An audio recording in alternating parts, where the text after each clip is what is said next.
Hello, and welcome back to another episode of Critical Reactions with your host, Bryan. Second video of the day, we're going to be looking at a special selection, which is where one of you tell me exactly what I need to check out. If you'd like to submit your own special selection, you can find a link to that in the description below. Today, we're going to be looking at a very popular prog rock band. We got Yes on the channel once again. This one comes from Pear. It says, "Time for a beautiful epic Awaken" by Yes. The church pipe organ played by the band's keyboardist Rick Wakeman is very prominent here. It makes for a very original mix together with the band, but you'll also get in a gorgeous mellow part together with a harp played by the vocalist John Anderson. Fun fact, the organ was actually recorded via telecable from the church to the recording studio, all in Montreux, Switzerland. A spectacular move back in 76, or maybe early 77. Yeah, that's interesting.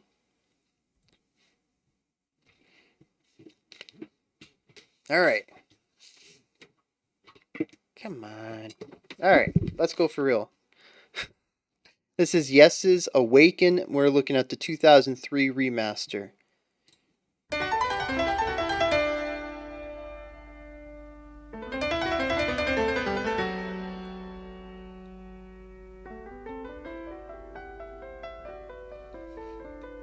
Yeah, a little bit of free time piano here at the start.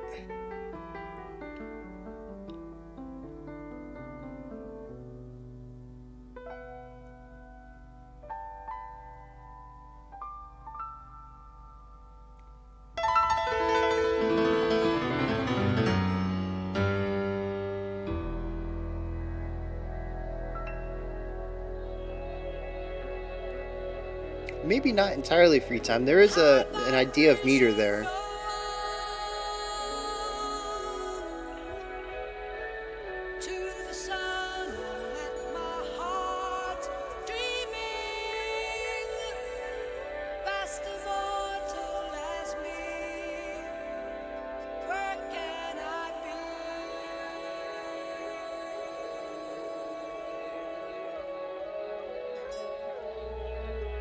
The sun to stand still, reaching out to touch our own being, past the mortal as here we can be, Yeah, a little bit of a tempo increase here to bring some extra energy to the table.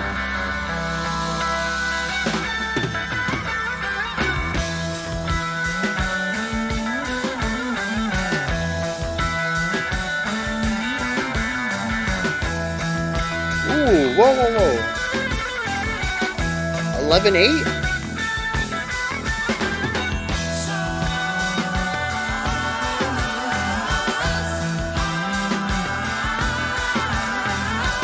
Yeah, 11-8. Nice.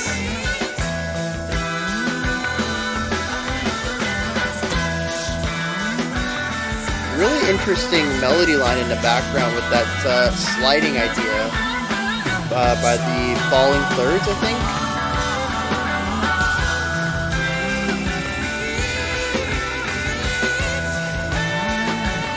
There's a lot going on though.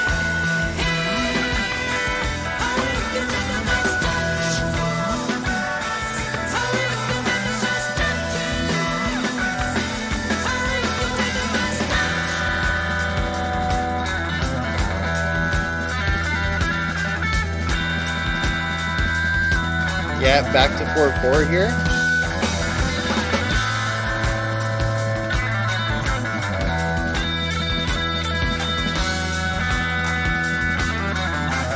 Yeah, this is very interesting. It's very different from Close to the Edge, both in style and production, assuming this remaster is trying to keep something at least close to the original. Production-wise, of course.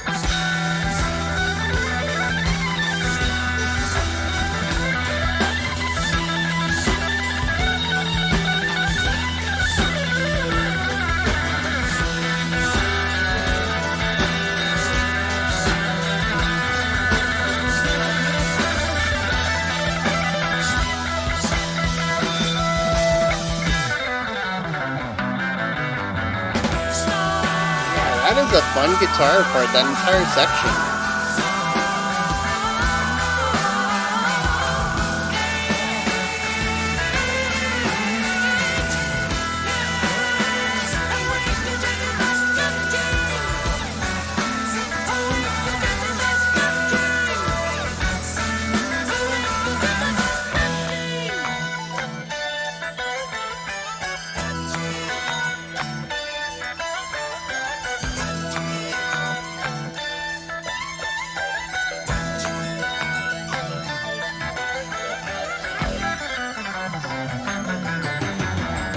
That transition from 11 into 8, or 11 into 4/4 is just, man, it is smooth.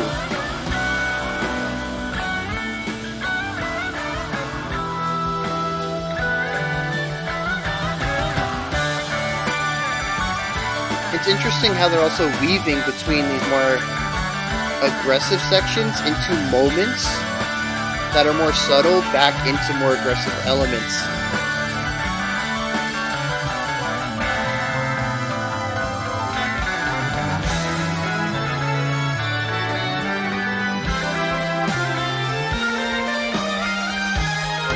To a 6 feel.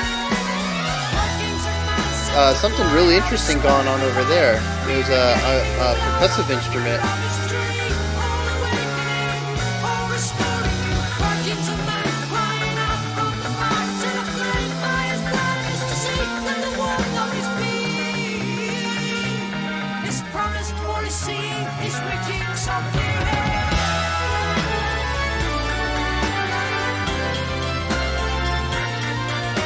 Yeah, very waltzy.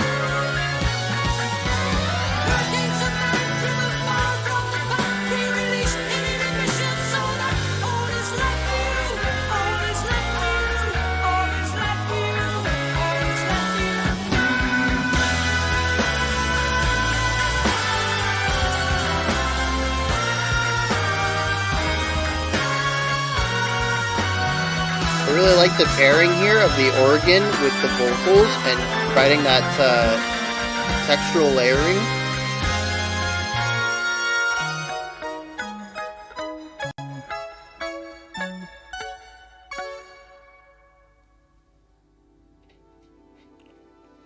Yeah, given how strong their transitions have been up to this point, the harshness of that one is definitely intentional. I'm curious what it might mean in the larger scope of the story being told.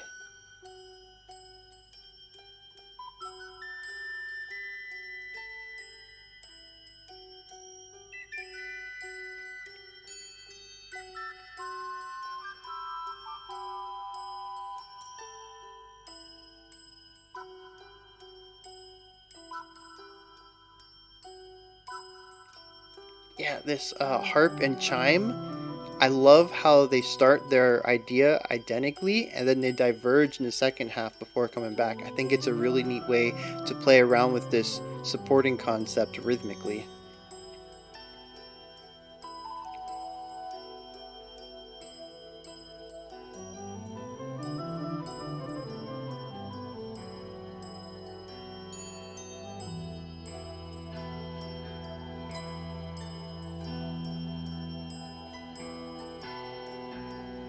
And the harp's changed. It's a rhythmic idea.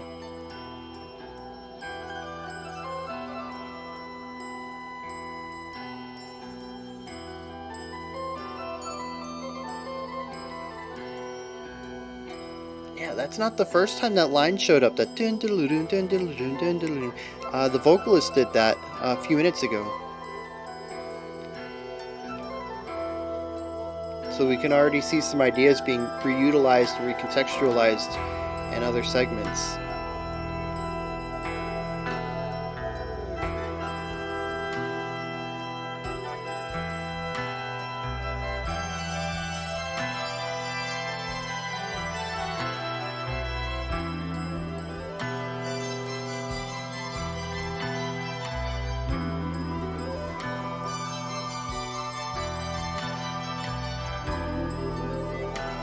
They're going for a real wondrous element here.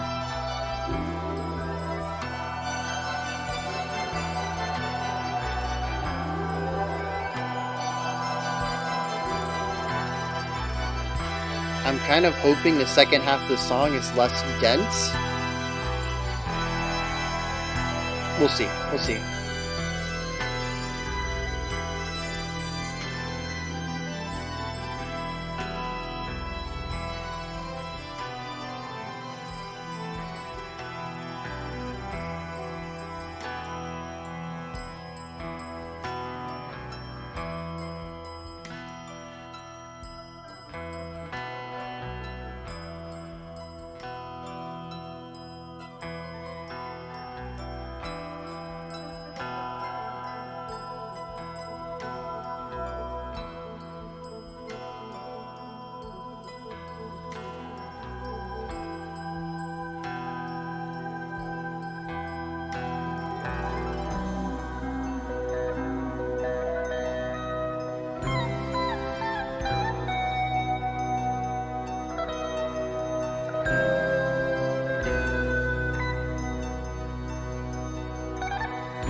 Yeah, exactly.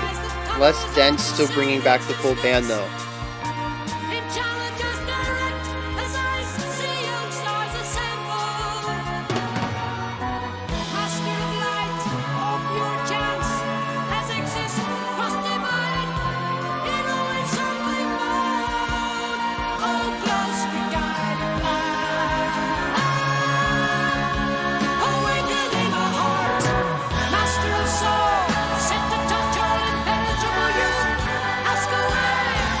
It's interesting that only the hi-hat is focusing on this rigid 6/8.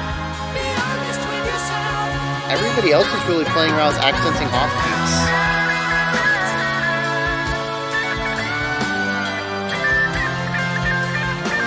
And we've ditched a lot of that wondrous element from the previous section. There's majesty here.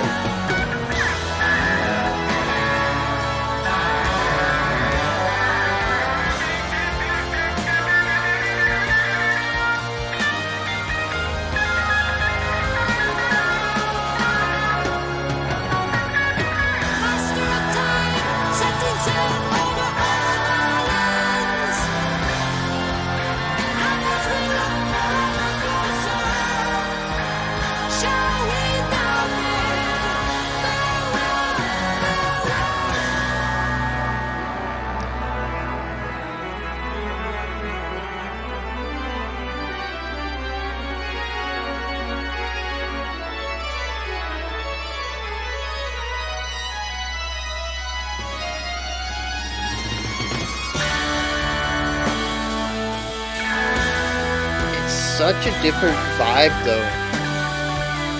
Completely different timbre. The pipe organ.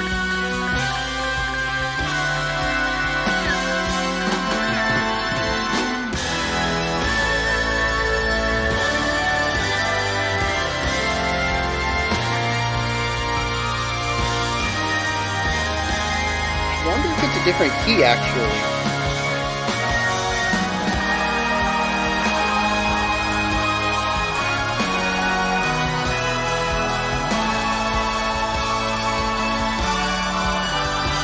Yeah, that really nice bass tone coming in and supporting everything else that's going on here.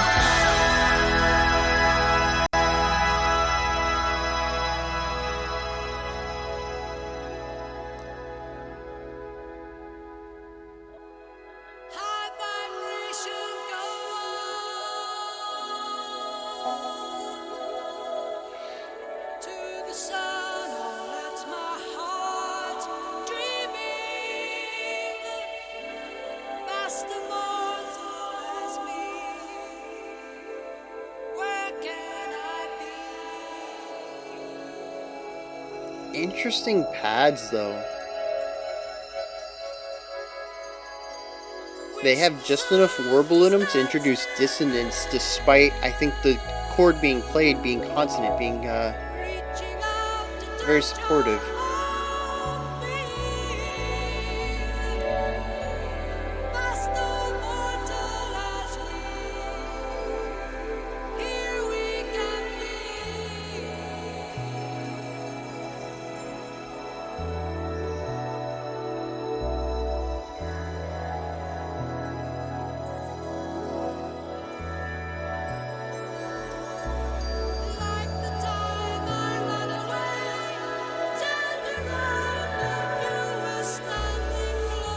Very dreamlike, very ethereal.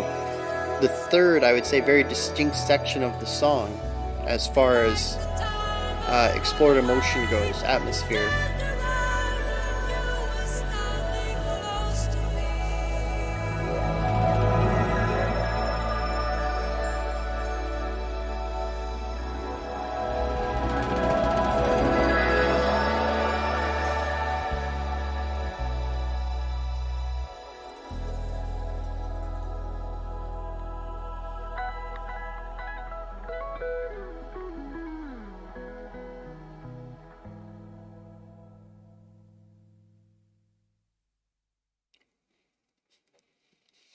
What?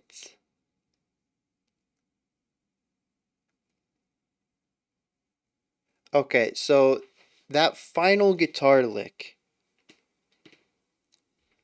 I don't believe it exists in isolation. It's a callback to something, possibly an homage to something. I am real curious about that. You don't introduce a brand new guitar lick to provide the last bar or the last phrase of a song. We had this nice fade out. The song would have been fine with just the fade out, but instead we got this little sort of jazzy lick there at the end. And either it means something in the next track, or it's a callback to something else, possibly on this album, possibly on another album, possibly somebody else's work. It could be an homage. But it sounds so weird by itself that I have to believe it has more significance within context of some other work. So yeah, yes, Awaken. As usual with any of these longer instrumental tracks, especially when we're talking about prog rock stuff, these songs take me on journeys all the time. There's very few of these that don't. And what I like about this one is that there seems to be a lot of narrative concepts working its way into the music. We're going to talk about some of the individual techniques utilized throughout in a second, but first I really want to touch on this.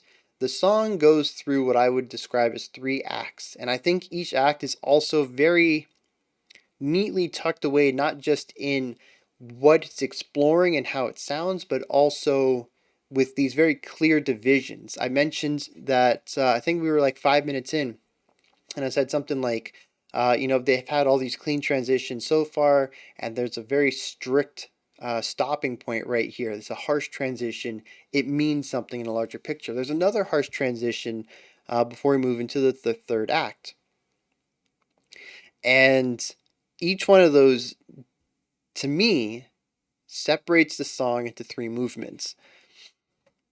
And at least the story I was taken on, and the reason why I predicted that less dense ending, I really wanted that third act to come back with the intensity of the first act or the first movement, but without necessarily the density of it. I think it said density. Let me reword this to make sure I'm clear. I wanted to come back with the power, the feeling. I want the band to come back. So we had that really quiet, sparse section in the middle. I want the band to come back in.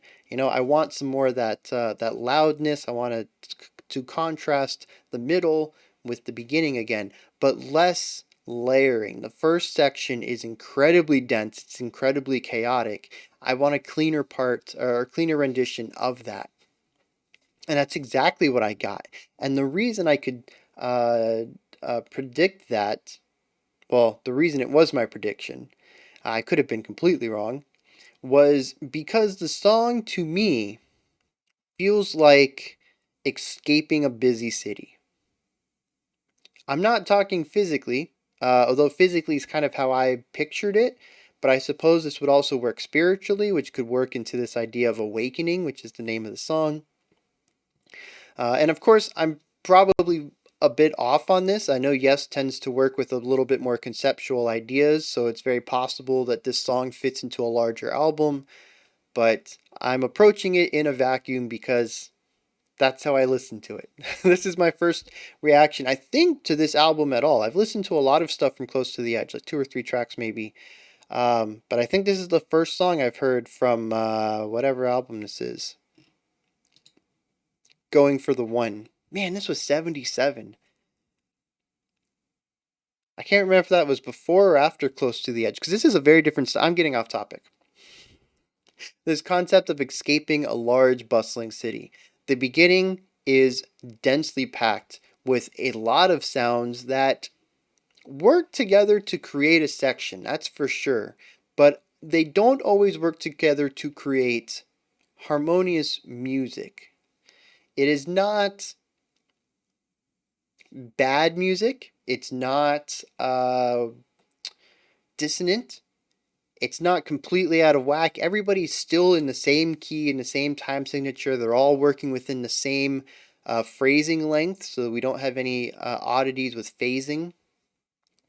There's a lot of elements in here that are keeping them grouped together into a singular idea, which helps it feel cohesive, but there's also a lot of elements working against each other. Mostly, it's just rhythmic. There's a lot of notes being played at any given time. We have everybody in the band, the drums. We have one lead singer, which is center pan. We have a couple backup singers that are panned throughout. There's a keyboard going on. I think the harp might have been going at this. It's a very busy section. We move from this, a harsh stop, into the most simplest section. It is just the furthest contrast I could think from this.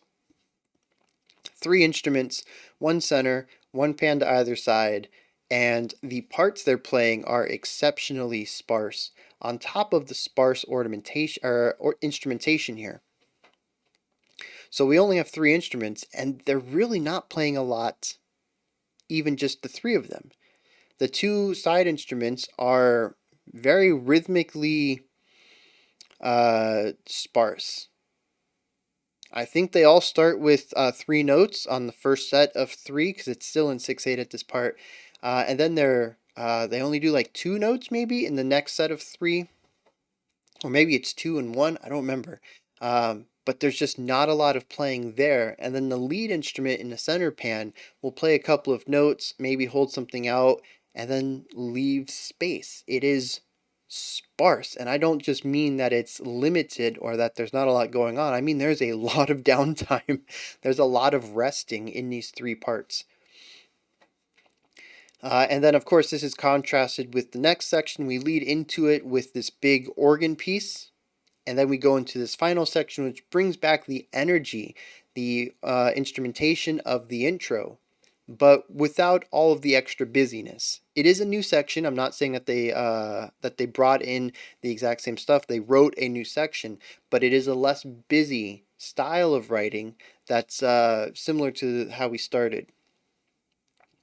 And to me, like I said, I went on a physical journey with this one. Somebody who was in a super busy city and left. Didn't even have to really go anywhere. A lot of busy cities get real quiet right as soon as you leave those city limit. At least from my experience, which is mostly United States based. And also just a handful of big cities. I can't say I've been in a lot of them, but I've been in a few, and it's usually really busy up until a point, and then it's just kind of dead. it's really interesting how often, as soon as you leave the limits of a large city, it just becomes long stretches of nothing. It's not even like there's a transition of a housing area or anything. It is just nothing. Long stretches of it. Now, unfortunately, that's changing a lot. I'm getting off topic. I need to stay on topic, man. My brain's all over the place today. Um, so yeah, huge city. Leave it, and we're left with the sparseness, the quiet. It's designed to be extremely contrasting to what we were just in, and I think they did a fantastic job of that. And then the song ends in what I think is a fit that is better, an area. I'm not necessarily going to say a city, but an area that is better fit to this person who went on this journey. It's still a bit of uh, a larger. It's not like they're living in the woods or in a small, backwater community or something. Uh, so there's still sound, there's lots of instrumentation, but there's just less of the busyness, less of the clutter. It's a smaller area that I think works better, and I think uh, the reason I think it works better for this character in the story is the way that these ideas are expressed. We move from cacophony, from busyness, from a lot of chaos. Again, not musically. There isn't any chaos in the meter or the tempo or the dissonance or anything like that. It's just a really busy section of music to something a bit more contemplative. The middle section is very meditative in a sense. There's not really a lot going on. It does do a slow burn into some larger stuff, but it starts out, like I said, very sparse. Only three instruments, not a lot going on, lots of resting. And then we move into, we add layers and layers and layers, and this could be, move into the next area. We get out of this meditative section, and then we have this triumphant regalness, this majestic element, I think is the word I used, especially when we hear the organs here moving into the section, and then that final section with the organs on top of it. It feels like a triumph. It feels like something has been accomplished, and this something that's been accomplished is very majestic. Again, to me, it's like finding a place that you just fit in with a lot better. Now, I'm not gonna lie. Some of that was probably informed by the album art, which, let me pull this back up so you can see. We got a dude sitting in front of skyscrapers. And the skyscrapers are, as far as the painting goes, their perspective is skewed, they're enormous, they're slanted, they're very upsetting. It's lost the rigidity and structural beauty of the skyscrapers. They're more menacing and towering in this sense.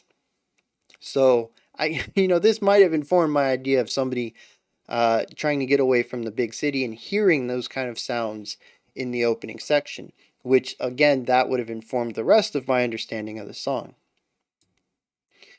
Um, but yeah, so that's kind of the journey the song took me on, and that's why I was really hoping that final section brought back the width and the power and the energy of the first section, but just brought it back in a cleaner element, less busyness, less busy, less stuff going on, less cluttered, because it would have completed this story that I was seeing unfold. Now, I suppose this could also work in more of a psychological idea, which would line up more with the title called Awaken.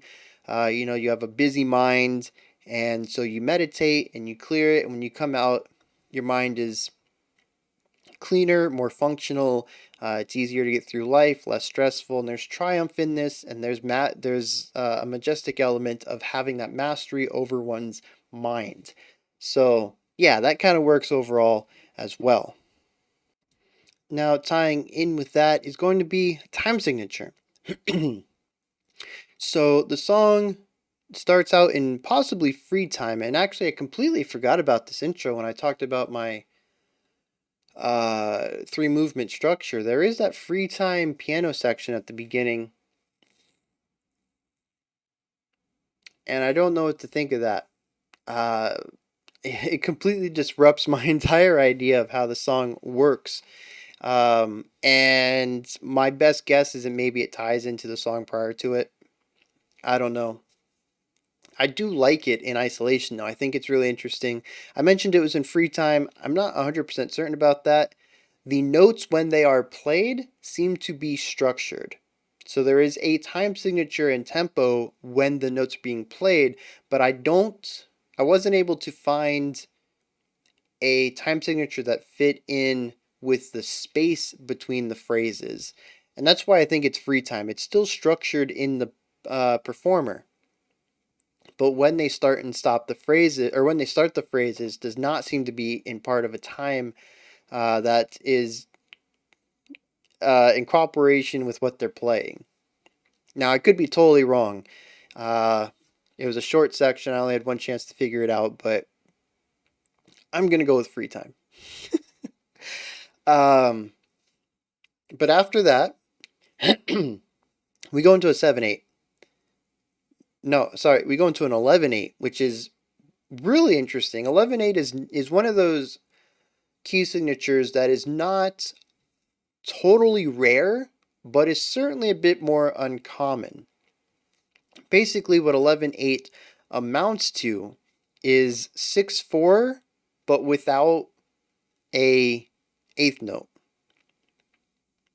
So it's just shy of 6/4, and basically what 6/4 is it's 4/4, but kind of revolving around 3-bar phrases instead of 4-bar phrases. So we're we're already at 75% of a traditional idea, and we're just taking just a hair bit more away from it. So we're like at 72% of a traditional 4/4 bar phrase. A lot of fours in our traditional melodic structuring. So there's a lot missing as far as I'm concerned of what would make this section feel right. Even if we were in 12/8 and we actually had a rhythmic balancing to the counting where we could have two sets of 6, which would fit very well when we move into the 6/8 after this. But the point is, at least to me, that something's missing.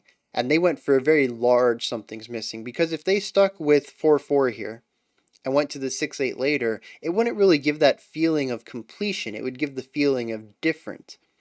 6/4 tends, or 6/8 tends to feel more in threes. It feels like triplet feel, whereas 4/4 feels complete on its own in twos. They both feel complete because they both have solid structures. 2 and 3 are both prime numbers. 11's a prime number too, but it's a weird, a weird way to count and feel. Maybe there's just something more stable about threes. Because 7's a prime number too, and it also feels weird. But it's not like an odd versus even thing, because 3 feels nice. Maybe it's because it's in 2 pairs of 3s or 6. I don't know. We're getting to a lot of interesting theory about time and counting. So let's get back to the music. They really wanted this section to feel missing, like it was missing something, which is quite a task ahead of them when it feels so full. There is a lot going on in here. I didn't want to bring it up during the song because I really try to focus on what the song is doing and talk about specific ideas within it while we're listening to it. But does anybody else get some really strong Mars Volta feelings from that intro? Not the intro, the first section. We have a lot of faster, not tremolo picking, but definitely faster picking. We're talking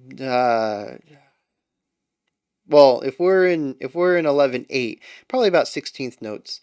So twice as fast as the beat, with just rising in pitch.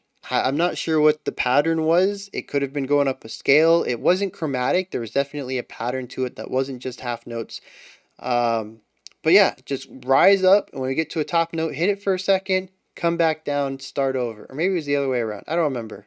Anyways, it was directional momentum, up or down, and that was like left panned, and then there was something going on in the other guitar, and then the bass was doing this like sliding thing where it'd be like slide up to this high note and then start walking down in thirds to get back down to that bottom note to slide back up. Like, it was a lot of textural ideas going on to help tie in this idea of noise, of chaos, but they didn't necessarily do it in ways that were dissonant. But it was overdone to the point that I could hear a very consonant song underneath, and then all these random ideas that add extra tension to it on top. And it just reminds me so much of those really chaotic Mars Volta songs you guys have had me check out before. And in turn, it reminds me a little bit as well of Hail the Sun. On their new album, they do this as well, where they have these more chaotic guitar pieces to play against and with each other to really support some of the stuff that's going on in the lyrics and bass. Um, so yeah, I don't know if anybody else picked that up. I'm really curious if any of the people who write the music for Mars Volta, I'm not sure which of the bandmates do that, if they are inspired by or influenced by Yes, especially this area of Yes. And this is what I meant when I said I wonder where this album comes in relationship to close to the edge, because this is a very different technique than I heard from anything else I've heard from Yes. They have done incredibly dense sections, but they're all done aiming for harmony. And maybe it's just the songs that have been selected for me to listen to, but they all have that, at least to me, that quintessential prog-iness to them, where they're not necessarily going for dissonance or noise. They're definitely heavily layered. They're definitely experimental in their sound and music. They're going for new ideas, but none of it is really to pull away from something. To me, detractive writing is more of a modern idea. We see it in 20th century classical. We see it in some punk. Mars Volta is coming back to this as a fantastic example of this, of writing a part of the music or writing a piece for an instrument that detracts from the song in a way, not necessarily. Detract is kind of negative. It makes it sound like it makes the song worse. It brings the song in a different direction, though. I think it was Sigmund or something like that. Sigmus? I don't remember. Anyways, I said, much like here, I can hear a really strong, harmonious track underneath the noise. The noise goes in a different direction. It pulls the song in a different direction than what the meat of the track sounds like. And that's what's happening here. To me, this is a very modern technique of theirs to write something that sounds very harmonious and held together and cohesive underneath, and then put this noise, this chaos on top. So yeah, it's very interesting to hear this side of Yes when I'm used to them writing extremely cohesive, albeit layered, songs. Um, And then, of course, they go into the next section. They show the other side of the coin. We just showed all this stuff, all these layers. Let's back it off. Three layers, three instruments, and they're not going to play a lot. So I really like this, how they kind of showcase their compositional chops while pushing the envelope. Like I said, to me, this is very modern. I'm not sure how prevalent this kind of writing was at the time. I still have a huge gap in my rock and metal knowledge of basically pre 80s, maybe even like pre mid 80s. I've never had someone in my life who has introduced me to older music. My grandfather listened to a lot of 50s country. I never really got a taste for it as a kid, so I can't say I really dove into that much, but that's really the oldest music that I've actually had somebody enjoy and, make me listen to in some capacity. I've definitely have never had anybody into prog or even metal. I'm finding out that heavy metal had a lot of, again, I'm rambling. Back to Yes. So yeah, like I said, I don't know if this is new for the era or if they maybe were being influenced by somebody else. I don't know who else was making music at the time that could have been diving into more chaotic writing styles. But to me, it's just really cool to see something I associate with more modern times, even back here in this 70s, 77, this says. Yeah, in the 70s track. But like I said, they also showcase the other side of the coin. Here's heavily layered but chaotic. Here's minimally layered and pensive. Now we're going to layer things on and show you what we can do when we layer things in hopes of creating a cohesive, comprehensive section. And it's just really phenomenal to see the chops of these guys as musicians playing these really fast, more complex, interesting sections of music, and then running it down and showing that they have the restraint, both as composers and musicians, to play something extremely minimal and layer it back up and come back in with this huge ending. Now, I mentioned something about the organ. I said I think it's in a different key. I'm not 100% sure. The organ seems to be playing something closer to Renaissance style classical, which there's a reason why when you listen to a song from the Renaissance era or even the Baroque era, you may not be able to know it, but you're like, that's old classical music. You know, that's one of those old guys that, the Bachs or the Beethovens, you can point it out. It has a very specific sound to it, especially when it's played on a church organ or pipe organs. That timbre is really closely connected to the sounds of that era of music. The organ section, especially when it was isolated, was extremely different than what we saw in the first section of the song and the second section of the song. This third section, I think, adopted it. Or maybe they found a middle ground between the key that they were working in, something a little bluesier, and the blue. I'm going to take that back. I don't think it was bluesy. I think it might have had some blues ideas in it, maybe like a flat third somewhere, but I don't think it was a full-on blues scale. But the song's definitely not in major. I do think it jumps around some interesting stuff, though. Anyways, yeah, what I'm trying to get across here is that there's a huge disconnect between the key that the song is played in and the key that the organ comes in with during its solo. It was a very sharp contrast, and this is what I was talking about with very sharp contrast separating these three movements of the track. And I'm not sure if the entire song transitioned to the key of the organ or if they found a key in the middle that merged the two. But the final section sounds really well done as far as getting the band and the organ in the same sound and having them line up very well. So I am curious if anybody has sheet music to this, and not necessarily has to be sheet music, but even just chord progressions. I'm down for that too. I'm really curious what they did in the end there, because it's such a contrasting sound to the two sections before it, just on a chordal level. And finally, a couple things I want to talk about. I won't be doing a lyrical thematic analysis here, the cohesion between the musical and the lyrical themes, because honestly, the lyrics went right over my head. They're very metaphorical. It's very poetic writing. I have no idea what it's going on about. It does not seem to be about a dude going between cities. So, um, but yeah, I do want to talk about some cool things I saw coming up. There was one line that the vocalist did at the end of the first section, maybe beginning of the end of the first, maybe not the beginning of the second, maybe a lead into the second. It was a specific line. I called it out. I don't remember what it sounded like or even the rhythm of it, but it showed up later in the piano, I think it was, or maybe the harp. I would wager there's more of those ideas throughout here, sort of a leitmotif or a theme that shows up throughout this song. It probably showed up at the end, and I just missed it because there was more things to pay attention to.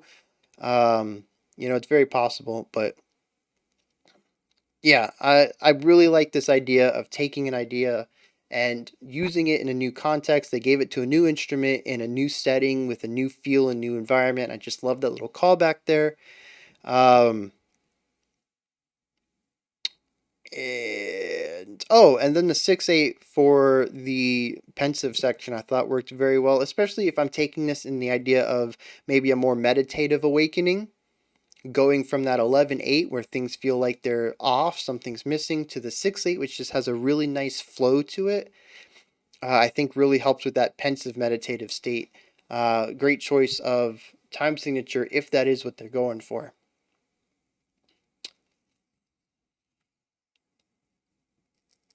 And I think that might be it.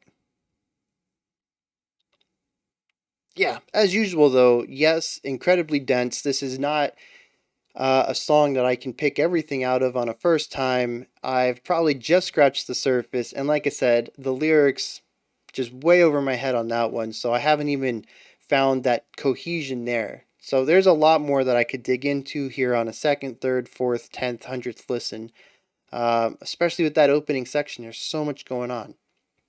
So this is where you guys come in. Like I said, I've only seen the tip of the iceberg here. If you have any context, want to let me know about what's going on, maybe some information. Let me know if I'm close in my analysis that's pretty much just strictly on the music, or if I'm just super far away.